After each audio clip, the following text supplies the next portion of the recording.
Tradisi rumpa-rumpa masih dilestarikan oleh warga keturunan Arab di 10 Ilir saat momen perayaan Idul Adha. Dalam tradisi ini, masyarakat yang berkunjung akan bersilaturahmi sambil menikmati hidangan yang telah disajikan dan mengakhiri momen kebersamaan dengan doa bersama.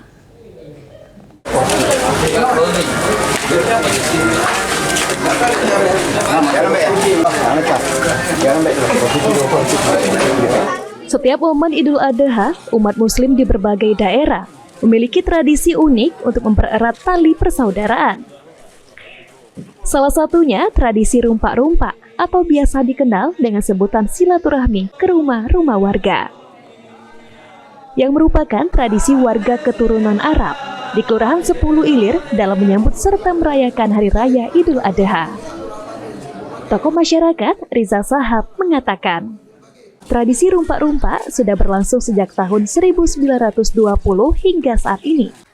Usai pelaksanaan sholat Idul Adha secara berjamaah di musola, khususnya di musola Al-Kautsar.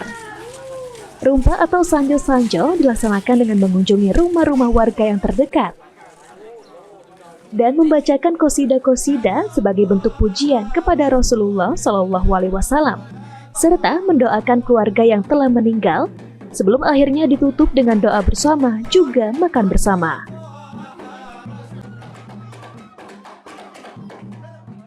Keluarga yang sudah dilakukan selama puluhan tahun, sejak tahun 1920-an sampai sekarang. Dari rumah ke rumah kita istilahnya rumpaan atau sanjo-sanjo.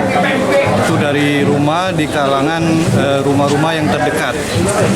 Di situ dibacakan qasidah, doa, kemudian hal-hal yang berkaitan dengan yang orang-orang yang sudah meninggal didoakan juga di acara ini. Ditambahkan Riza Sahab, tujuannya untuk mempererat ukhuwah Islamiyah. Lebih dari sekadar tradisi, rumpa-rumpa memiliki makna yang mendalam dalam mempererat tali silaturahmi, meningkatkan persatuan serta saling mendoakan satu sama lain. Ilham Wahyudi, PAL TV.